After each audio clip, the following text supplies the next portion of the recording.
23절부터 28절까지 말씀 우리 한 절씩 교독하고 마지막 28절은 같이 읽겠습니다.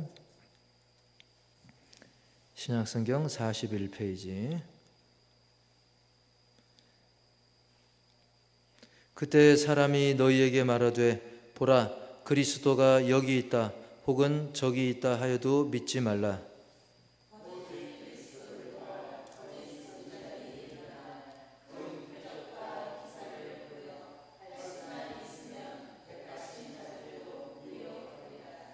보라 내가 너희에게 이미 미리 말하였노라.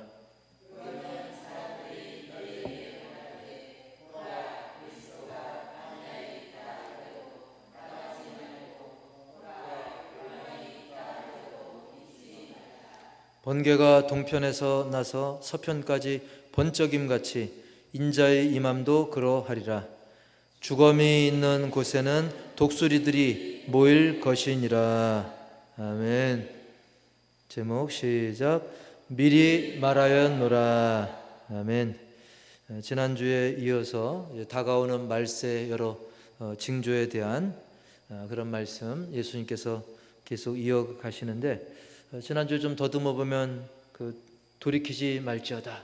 마치 롯의 아내가 이렇게 하나님의 은혜로 구원받는 그런 상황에서도 지금 불타는 자기 재산, 자기 동네 그거 돌이키다가 소금 기둥이 되고 말았죠. 정말 더 중요한 게 뭔가 그걸 놓치면 안 되겠죠.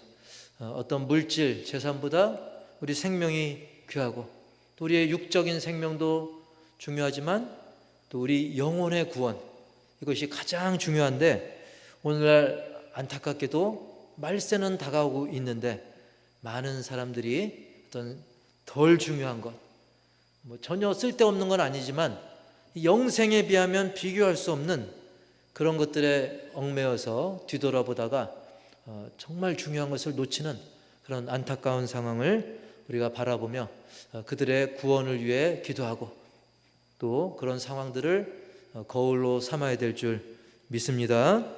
예수님께서 오늘 지난주에 이어서 계속 그런 관련된 말씀을 이어가시는데 우리 23절을 다 같이 읽어보겠습니다. 23절 시작. 그때 사람이 너희에게 말하되 보라 그리스도가 여기 있다 혹은 저기 있다 하여도 믿지 말라. 아멘.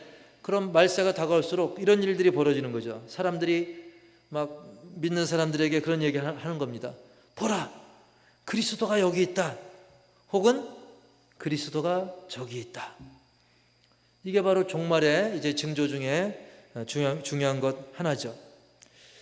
그런 이야기가 들린다 할지라도 그것을 믿어라 믿지 말라? 믿지 말라는 거예요. 속아라 속지 말라? 속지 말라는 겁니다. 우리 너무나 당연하게 생각하고 있죠. 여기 그리스도가 있다. 저기 그리스도가 있다. 여기 재림 예수가 있다. 저기 재림 예수가 있다. 사입이 거짓 선지자 적그리스도죠.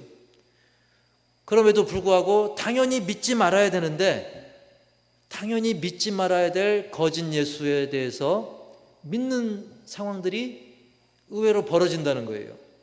그 이유는 24절에 나와 있습니다. 24절 시작.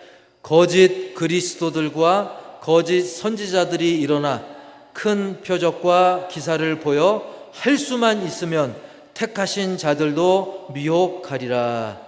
아멘. 이 가짜 예수, 가짜 선지자 그들이 심지어 표적과 기사를 일으키는입니다. 그냥 표적이 아니고 그 앞에 큰 표적이라고 그랬어요. 눈이 휘둥그레질 만한, 물론 사기치는 사람도 있지만 사기가 아니라 정말 귀신의 힘을 빌고 사단의 교묘한 속임수를 통해 가지고 유혹을 하는데 심지어 할 수만 있다면 택함 받은 자들까지도 미혹할 정도로 아주 고도의 그런 수작을 부린다는 것입니다.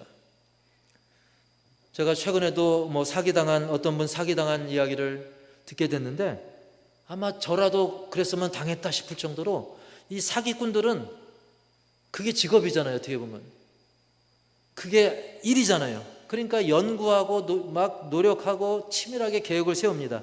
그러나 당하는 사람들은 대비 안 하고 있다가 그냥 당하는 거죠. 막 피싱 사기, 전화로 피싱 사기도 있고 가스라이팅도 시키고, 그래서 너 위험해, 사기당하면 안 돼 한 그 사람도 방심하면 사기당하기도 하지 않습니까? 그런데 이런 사기꾼들보다 정말 이 거짓 그리스도, 거짓 선지자, 악한 영이 그들을 또 주장하기 때문에 그들은 이 사기꾼들 뺨칠 정도로 엄청나게 막 미혹을 합니다. 그래서 이 거짓 그리스도, 거짓 선지자들은 표적, 그것도 큰 표적과 기사, 그런 기적거리들을 보여준다는 거예요.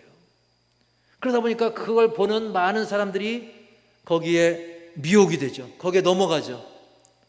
그런데 그걸로 그치지 않고 넘어갈 만한 사람만 넘어가는 것이 아니라, 저 사람은 안 넘어갈 것 같은데, 저 사람은 택한 자라 안 넘어갈 것 같은데 그 사람까지도 삼키려고 한다는 겁니다. 그러니까 얼마나 그들의 세력이 극렬하고 치밀하고 얼마나 똑똑합니까? 영악합니까? 그런 역사들을 사실 좀 돌이켜보면, 과거 그 애굽, 모세와 애굽을 떠올려 보시면 애굽의 술사들이 감히 하나님의 사람 모세 앞에서도 나름의 기적을 행했어요. 막 마술, 요술을 막 씁니다. 제 얘기가 아니라 출애굽기 7장에 실제로 나오죠. 출애굽기 7장 11절 시작. 바로도 현인들과 마술사들을 부르매 그 애굽 요술사들도 그들의 요술로 그와 같이 행하되. 예, 모세가 지팡이로 지팡이가 뱀이 되게 하잖아요. 그들도 그걸 행했다는 거예요. 22절에 보니까 시작. 애굽 요술사들도 자기들의 요술로 그와 같이 행함으로. 이 22절의 내용은 뭐였냐면 물이 피가 되게 하는 그겁니다. 그들도 행했다는 거예요. 8장 7절 시작. 요술사들도 자기 요술대로 그와 같이 행하여 개구리가 애굽 땅에 올라오게 하였더라. 아멘. 즉 우상 숭배자들, 사탄 숭배자들, 그리고 하나님을 믿지 않는 그들도 뭔가 기사를 보일 수 있고 표적을 보일 수가 있다는 사실이죠. 물론 하나님이 하시는 것과는, 하나님의 선지자들이 하는 것과는 질적으로 다르죠. 질적으로 다르지만 그래도 사람들을 미혹할 정도는 된다는 겁니다. 그래서 하나님께서 모세를 통해 10가지 재앙을 내릴 때 그들이 10가지를 애굽의 술사들이 다 한 건 아닙니다. 기껏해야 두세 가지 한 겁니다. 그럼에도 불구하고 변하지 않는 것은, 이 사단의 세력은 포기하지 않고 미혹하게 하고 하나님의 말씀에 귀를 막게 하고, 그리고 결국은 택한 자들조차도 미혹을 한다는 사실은 변함이 없다는 것입니다. 그래서 실제로 오늘날도 많은 성도들, 그리고 심지어는 지도자들, 목회자들까지도 미혹하는 일들이 벌어지고, 그래서는 안 되겠지만 일부 목회자들, 극소수긴 하지만 신천지라든지 하나님의 교회 넘어가는 경우도 아주 드물게 있다는 사실입니다. 이게 놀라운, 정말 이 사단의 미혹하는 영의 그런 세계인 것이죠. 그래서 그들은 막 기적이 일어나는 경우가 있어요. 미혹하는 그런 세력들. 그래서 막 기적들, 병이 낫게 한다든지, 교회 오지 않고 딴 데 갔는데 병이 낫는 경우도 있을 수 있어요, 없어요? 있죠. 예, 이단 사이비 가서도 병이 낫는 경우도 있어요. 물론 실질적으로는 하나님이 고쳐준 거지만 그거를 교묘하게 해가지고 자기들이 숟가락만 교묘하게 얹어서 이렇게 할 수도 있고, 때로는 그들의 악한 영의 도움을 받아가지고 그렇게 하기도 하고. 옛날에 또 애가 생기는 것도 어떤 할머니가 점재조사 그래요? 예, 아기는 그 생명은 사실 누가 주시는 겁니까? 하나님이 주시는 건데 삼신 할머니 교묘하게 붙이기도 하고, 또 절에 가서 불공헌했더니 원래는 하나님이 주시는 건데 그렇게 막 이렇게 끌어다 붙이고 저렇게 끌어다 붙이고, 그리고 좀 더 센 귀신을 불러가지고 좀 약한 귀신 쫓기도 합니다. 그래놓고 그걸 축귀라고 그러죠. 축귀 사역, 퇴마, 축귀, 퇴마, 이런 것을 그들이 귀신의 힘을 빌어서 막 믿기 힘든 일들, 이런 것들을 해가지고 세상을 들썩이고 소문내고, 그래서 자기네 그게 커지면 종교가 되기도 합니다. 그리고 사이비가 되기도 하고. 그런데 거기에 넘어간다는 거예요. 넘어간다는 거죠. 그리고 사도행전에 보면 또 비슷한 내용이 또 기록된 게 있어요. 제가 찾다 보니까 사도행전 8장에도 보면 나옵니다. 우리 사도행전 8장 9절, 10절, 11절 세 구절 시작. 그 성에 시몬이라 하는 사람이 전부터 있어 마술을 행하여 사마리아 백성을 놀라게 하며 자칭 큰 자라 하니 낮은 사람부터 높은 사람까지 다 따르며 이르되 이 사람은 크다 일컫는 하나님의 능력이라 하더라. 오랫동안 그 마술에 놀랐으므로 그들이 따르더니. 아멘. 이 사람은 참 복음을 전하는 사람이 아니었습니다. 근데 이 사람이 어떤 마술을 통해 가지고 사람들을 유혹해 가지고 나는 자칭 큰 사람이다 했는데, 거기에 많은 사람들이 미혹돼 가지고 높은 사람부터 낮은 사람부터 높은 사람까지 그 사람을 다 따르면서 뭐라고 해요?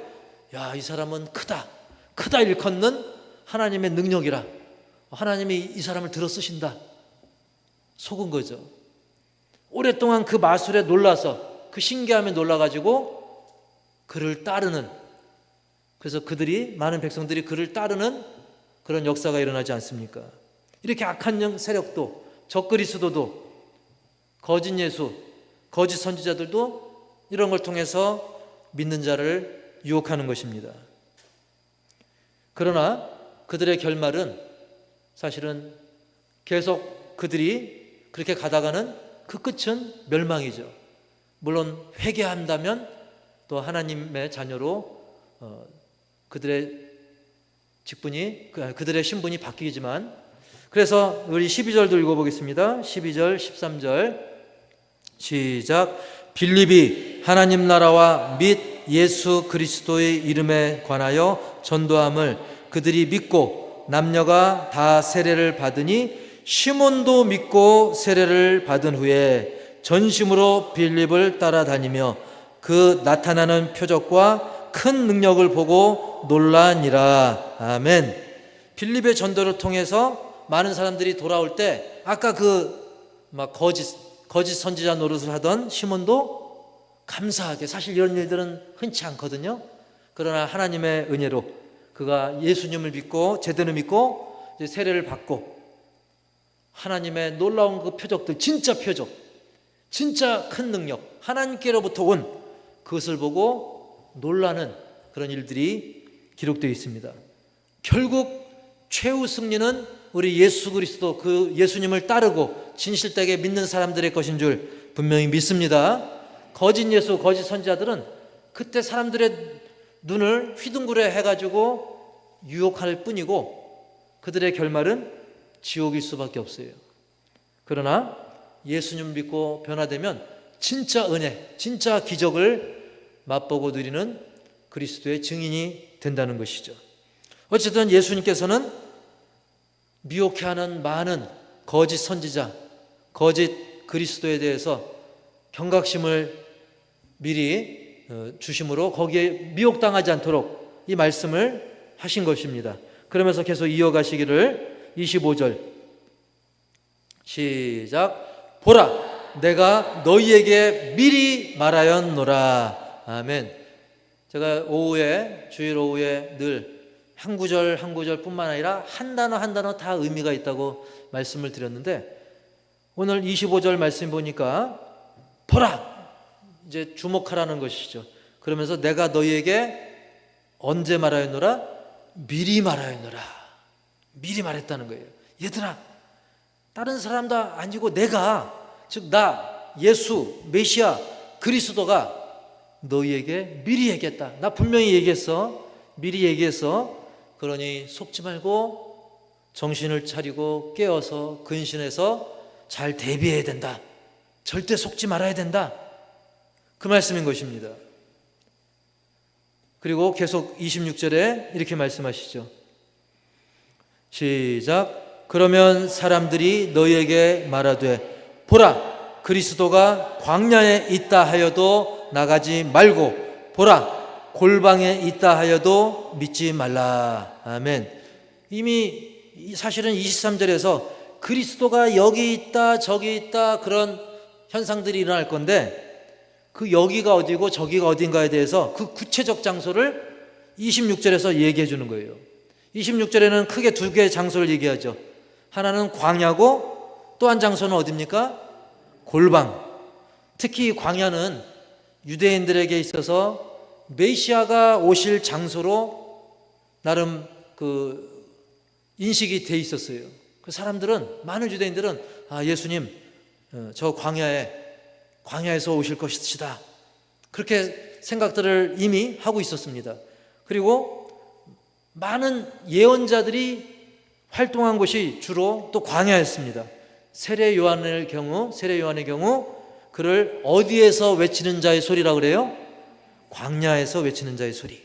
실제로 세례 요한 광야에서 말씀을 외쳤잖아요. 회개하라, 천국이 가까이 왔느니라. 그리고 그 이후에도 경건한 신앙의 공동체, 예를 들면 에세네파라고 있는데, 에세네파라는 그 일종의 수도 운동과 비슷한 그런 운동을 하는 신앙 공동체의 경우도 이 광야가 활동 무대였던 것입니다. 그러다 보니까 또 사기치는 사람들도 이 광야를 주무대로 백성들을 미혹하기도 했습니다. 어쨌든 이 그리스도가 광야에 나타났다 라고 하면서 그들은 거짓 그리스도의 출현을 통해 가지고 미혹한다는 겁니다. 그리고 또 하나의 장소는 이 광야가 아닌 골방인데, 이 광야와 다르게 광야는 탁 트였지만 골방은 좁고 은밀한 곳이죠. 즉 사단의 손길은, 이 유혹의 손길은 공개된 넓은 장소일 수 있습니다. 막 약장수가 막 사람들 많은 데서 막 약을 팔잖아요. 그리고 반대로 아무도 없는 은밀한 곳에서, 나 홀로 있는 곳에서 사단이 또 미혹할 수도 있는 거예요. 즉 사단의 손길은 넓은 공개된 장소든지 밀폐된 개인만의 공간이든 가리지 않는 것입니다. 오늘날도 정말 좁은 방에서 막 컴컴한 곳에서 막 컴퓨터를 통해 또 휴대폰을 통해 도박을 하기도 하고 또 음란을 하기도 하고 은밀하게 죄를 짓기도 합니다. 그리고 공개된 장소에서 또 사기를 치기도 합니다. 그런 것처럼 이 적그리스도의 역사, 거짓 그리스도, 그리고 이단 사이비들, 그들은 때로는 공개되게, 하나님의 교회나 신천지는 어떻습니까? 막 크게 막 체육관 빌려가지고 대형 체육관 빌려서 집회하잖아요. 종합운동장 빌려서 막 하잖아요. 그리고 또 은밀한 곳에서 몰래 마약 맞듯이 그렇게 또 역사를 하기도 합니다. 어쨌든 중요한 것은 어떤 특정 장소, 어떤 특정한 시간, 그것을 이야기하면서 예수님이 다시 오셨다, 거기에 속지 말라, 그 말씀인 것입니다. 지난번에도 말씀드렸지만 대한민국에만 예수호소인이라는 표현이더라고요. 나는 예수입니다, 나는 가짜 예수, 내가 메시아야. 예수호소인, 그리스도 호소인, 메시아 호소인이 수십 명이 넘어요. 우리 한국에서만. 외국에도 있습니다. 그러니까 K 예수가 있고 K 그리스도가 있고 J, 일본에 또 말레이시아에 또 러시아에 막 별별, 미국에도 자기가 그리스도라고 주장하는 사람들이 많이 있는 시대입니다. 다 합치면 뭐 수백 명, 수천 명 되지 않나 싶습니다. 그들이 어떤 특정 공간, 어떤 특정 장소를 이야기하면서 내가 다시 왔다, 내가 그리스도다, 내가 그리스도라 할지라도 속지 말아야 될 줄 믿습니다. 그 이유가 27절에 예수님이 분명히 말씀했어요. 그 이유를 27절 시작. 번개가 동편에서 나서 서편까지 번쩍임 같이 인자의 임함도 그러하리라. 아멘. 오늘 운전하다 보니까 막 번개가 진짜 운전 중에 번쩍하더라고요. 번쩍한데 이쪽에서 저쪽까지 쫙, 마치 동쪽에서 서쪽같이 번개가 번쩍할 때 모든 사람들이 그걸 다 볼 수가 있는 거죠. 어떤 특정 허락된 사람만 예수님이 다시 오신 걸 느끼는 게 아니라 번개가 번쩍이는 것을 많은 사람들이 다 같이 동시에 볼 수 있는 것처럼 예수님이 다시 오실 때는 그렇게 막 숨듯이, 아니면 어떤 특정 사이비 집단에 함께 해야만 볼 수 있는 그게 아니라는 것입니다. 그래서 어떤 주님이 다시 오시는 것은 분명 인간의 예상을 뛰어넘는 어느 시점에 갑작스럽게 이루어지는 건 사실이지만 어떤 특정 장소에 갇혀 있지 않다는 거예요. 은밀하거나 모호하지는 않다는 거예요. 모든 사람들이 번개 보듯이 분명하게 주님 오셨구나, 이것을 알 수 있게 재림하신다는 사실입니다. 그래서 이미 25절에 보라 내가 너희에게 말하였노라, 이 말씀을 기억해서 우리는 주님이 하셨던 말씀을 깊이 새겨서 속지 말라는 거예요. 그런데 다섯 줄 뜬금없는 그런 느낌의 말씀을 이어가십니다. 우리 28절 시작. 주검이 있는 곳에는 독수리들이 모일 것이니라. 아멘. 이 주검이라고 하는 것은 이 사체예요. 사체. 사람으로 말하면 시체고, 그곳에는 독수리들이 모인다 그랬습니다. 근데 이것이 욥기 39장 30절에도 같이 연관이 되어 있는데 시작. 그 새끼들도 피를 빠나니 시체가 있는 곳에는 독수리가 있느니라. 여기서는 독수리라고 이야기를 하는데, 동물의 왕국과 같은 그런 프로그램에서 보면, 우리가 동물의 왕국 같은 데 보면 그런 게 많이 나오잖아요. 이 동물의 사체들, 고라니가 됐든 사자가 됐든 뭐가 죽어 있으면 그 위에 항상 뭐가 이렇게 날아다녀요? 독수리. 땅에는 하이에나, 이런 것들이 막, 또 위에는 독수리. 물론 실제로는 이 콘도르라고 하는, 독수리라고 불러도 종류가 몇 가지 있는데 그 중에는 시체를 잘 뜯어먹는 이게 콘도르일 확률이 많다고 그러는데요. 어쨌든 콘도르라고 여겨지는 그 새가 빙빙 돌면서 모여든다. 그러면 멀리서 봐도 분명히 그곳에는 시체 또는 사체가 있다, 이것을 알 수 있다는 거예요. 즉 때가 차면 그렇게 분명하고 명백하게 모든 사람들이 알 수 있도록 우리 예수님께서 임하실 것이고 종말이 이렇게 올 것이기 때문에 그릇된 종말론, 적그리스도, 이단 사이비에게 속지 말아라, 그 말씀을 주시는 거예요.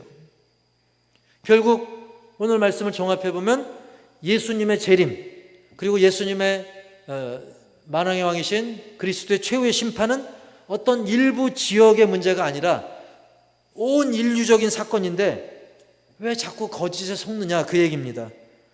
그리고 특정 장소를 정해가지고 과연 그 장소가 어딜까, 예수님이 어디에 나타나실까, 그리고 그때가 언제일까, 여기를 자꾸 추측하고 계산하려고 그러고, 그러다 보니까 흔들리고 이단에 넘어가고, 그러지 말라는 거예요. 영적으로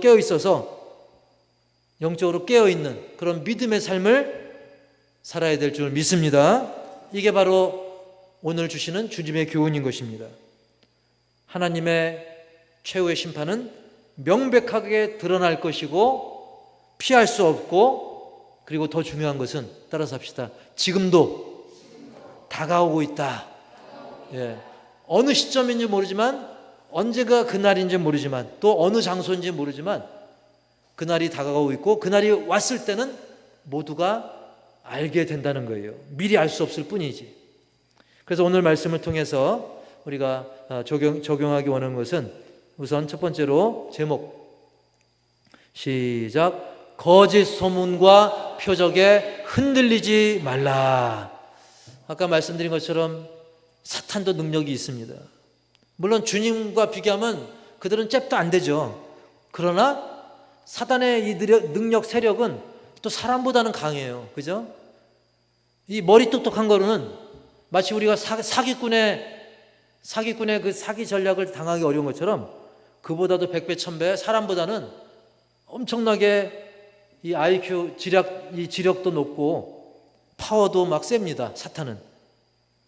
그래서 예수님을 따르던 제자 가룟 유다도 변절하게 만듭니다. 그리고 예수님의 제자 중 수제자로 일컬어진 제자가 누구예요? 베드로죠. 베드로도 휘청이게 했습니다. 그리고 오늘날도 또 옛날부터 지금까지도 물질로, 음란으로, 우상숭배로 사람들을 계속 흔들고 있습니다. 교묘하게 사람들을 미혹합니다. 그리고 심지어는 오늘 말씀처럼 거짓 소문, 표적, 기적까지 동원해서라도 어떻게 해서든 예수 믿는 자들, 택한 자들까지도 미혹하게 하려고 합니다. 신천지 이런 사람들 막 예수 믿는 사람들을 거꾸로 자기네 세력을 전도하려고 덤비고 있잖아요. 여호와 증인들. 즉, 이 사단의 세력은 우는 사자와 같이 삼킬 자를 찾고 있는 것입니다. 하지만 우리가 그들을 무서워할 게 아니라 진정 두려워할 분은, 진정 경외해야 될 분은 오직 하나님 한 분뿐이심을 놓치지 마시기 바랍니다. 마태복음 10장 28절 시작. 몸은 죽여도 영혼은 능히 죽이지 못하는 자들을 두려워하지 말고 오직 몸과 영혼을 능히 지옥에 멸하실 수 있는 이를 두려워하라. 아멘.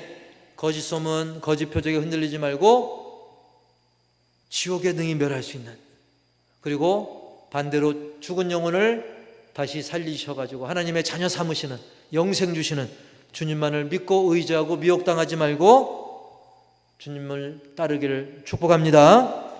그리고 두 번째로는 제목 시작. 때와 장소보다는 지금 나는, 이게 더 우선이라는 거예요. 사람들은 그 때에 관심이 있어요. 예수님이 1999년에 오실까? 옛날에 그랬잖아요. 옛날에 많은 사람들이 2000년 되기 전에 오신다. 그 1999년. 근데 벌써 26년이 지났어요. 26년. 이제는 또 2030 아니면 또 2050 아니면 2099. 이 때에 너무 얽매이지 마세요. 또 장소, 아프리카 쪽일 것 같아. 동방의 예루살렘, 우리 대한민국, 한국에 오실 것 같아. 한복 입고 오실 것 같아. 쓸데없는 그런 추측하지 마시고 때, 장소보다는 지금 나는 어떤 상황인가, 이게 더 중요하다는 거예요. 그 때와 시를 아는 것은 어떤 특정인의 어떤 전유물이 아닙니다. 근데 이단 사이비들은 자기네 것만인 줄 알고 우리만 알 수 있다, 여기 와야 알 수 있다. 물론 때와 시는 오직 하나님만 아십니다. 그런데 막상 그날이 됐을 때는 모든 사람들이 보고 깨닫게 되는 거죠. 마태복음 24장 36절 시작. 그러나 그날과 그때는 아무도 모르나니 하늘의 천사들도 아들도 모르고 오직 아버지만 아시느니라. 아멘. 그래서 지금 내가 준비되어 있으면 언제 오시더라도, 어느 장소에 오시더라도 우리는 아멘 주 예수여 어서 오시옵소서라고 기쁘게 맞이하면 되는 거예요. 그게 중요한 거예요. 지금 내가 어떤 상황이 있는가, 내가 지금 준비되었나, 이게 중요한 거지 어느 때 오시나, 어느 장소에 오시나 거기에 우리의 생각이 매몰되어서는 안 되는 것입니다. 근데 막상 언제 오실까, 어느 장소에 오실까 그거 고민하다가 갑자기 오신 거예요. 그러면 숨을 곳 찾으면서 아이고 주님 왜 하필 지금입니까?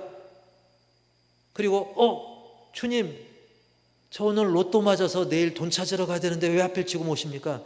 여러분, 로또에서 몇십억 받는 거하고 영생하고 그게 비교가 됩니까? 저 차 새로 사가지고 샘핑으로 뽑아가지고 어제 늦게 등록하고 이제 내일부터 타야 되는데 이 차 좀 타보고 나중에 오시면 안 됩니까? 아직도 세상에 얽매이고 뭔가 그 때와 장소에 얽매이고 우리는 무엇이 중요한가? 시와 때보다 지금 내가 주님 앞에 온전히 서 있는가? 또 주님을 닮아가고 있는가? 그것이 더 중요한 것을, 무엇이 더 중요한가를 놓치지 마시기 바랍니다. 그리고 이런 혼란스러운 시대에 우리가 세 번째로 다 같이 시작. 아무리 그럴듯해도 오직 말씀으로 검증하라. 아멘. 제가 최근에 사기당한 사람 얘기를 보니까 그때는 잘 안 보인 거예요. 그런데 지나고 나서 사기당한 걸 깨닫고 다시 돌이켜보니까, 복귀한다 그러죠. 다 이상했더라는 거예요. 지나고 생각해보니까. 그러나 당할 때는 모릅니다. 워낙 기가 막히게 역사하니까. 이 사단의 세력이 그렇습니다.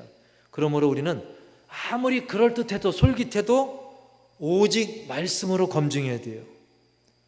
오늘 주제 말씀 25절 다시 한번 시작. 보라, 내가 너희에게 미리 말하였노라. 아멘.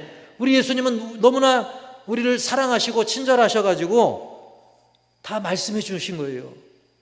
봐라, 내가 너희에게 미리 다 말했잖냐, 그 말씀인 거예요. 우리 예수님은, 우리 하나님 아버지는 너무나 우리를 사랑하셔서 세밀하게 이 신구약 3927 66권 세밀하게 다 말씀해 주셨어요. 그래서 오늘 말씀 제목이 그런 거예요. 미리 말하였노라. 그토록 베풀어 주신 그 말씀, 기록으로 말씀하시고 선포로 말씀하시고 그것도 세밀하게 친절하게 말씀해 주셨어요. 근데 만약에 우리가 일상생활 중에 부모님께서 또는 가족이 또 선생님이 또 사랑하는 친구 아무개가 나에게 미리 다 이렇게 해야 된다 저렇게 해야 된다 다 얘기해 줬는데 평소는 귓등으로 듣다가 일 터지고 나서 아차, 우리 부모님이 사랑하는 아무개가 다 얘기했었는데, 이렇게 뒤늦게 후회한다면 얼마나 안타까운 일입니까? 하물며 우리 주님은 우리에게 미리 다 말씀해 주셨어요. 우리는 이렇게 완성된 말씀을 갖고 있어요. 얼마나 감사한 일입니까? 그리고 사실은 오늘도 지금도 그리고 다가오는 내일도 계속 우리에게 말씀해 주고 계십니다. 이 자연 우주 만물을 통해서 그 일반 은총이라 그러죠. 그리고 이 말씀, 이 특별 은총을 통해서 말씀하고 있어요. 그리고 우리가 미래의 징조하면 어떤 특별한 것만 생각하는데 사실 우리 일상에 징조가 다 있어요. 제가 말씀드렸잖아요. 거미가 거미줄 치는 거, 벌이 벌집 짓는 거, 우리가 태양이 동쪽에서 뜨고 서쪽으로 치는 거, 이런 거 다 보면 하나님의 은혜고 기적이잖아요. 사실은 징조가, 하나님이 보여주시는 징조가 이런 세상에서도 깔려 있는 것입니다. 그리고 우리 가까이 있는 이 말씀, 징조는 날마다 계속되고 있습니다. 단지 우리는 마침표가 언제 찍힐지 모르는 것뿐이에요. 계속 진행 중인데 딱 때가 되면 주님의 때에, 하나님이 정하신 때에 마침표가 딱 찍히는 거예요. 그것만 모를 뿐이고 징조는 날마다 우리 가까이에 계속 되고 있다. 보라, 내가 너희에게 미리 말하였노라. 할렐루야. 그러므로 우리는 항상 현재 지금 오늘을 미리 말씀해 주신 주님의 말씀에 그저 순종하면 되는 것입니다. 귀신들도 아는 것까지는 기가 막히게 압니다. 귀신들도 믿고 떠느니라 야고보서 2장 19절에 말씀하잖아요. 귀신들도 지식적으로는 다 알아요. 단지 믿지 않을 뿐이에요. 진실로 믿는 것처럼 할 뿐이고 지식적으로 알 뿐이에요. 그러나 우리는 알고 믿고 순종까지 이어져서 주님을 더 깊이 알아가면서 그 말씀대로 순종함으로 인해서 보라, 내가 너희에게 미리 말하였노라. 그 말씀하신 그대로 삶으로 하나님을 영화롭게 하고 또 우리 주변의 많은 영혼들을 주님께 이끄는, 그리고 그 뜻을 구하며 기도하는 저와 여러분 되기를 주님의 이름으로 간절히 축복합니다. 축복합니다.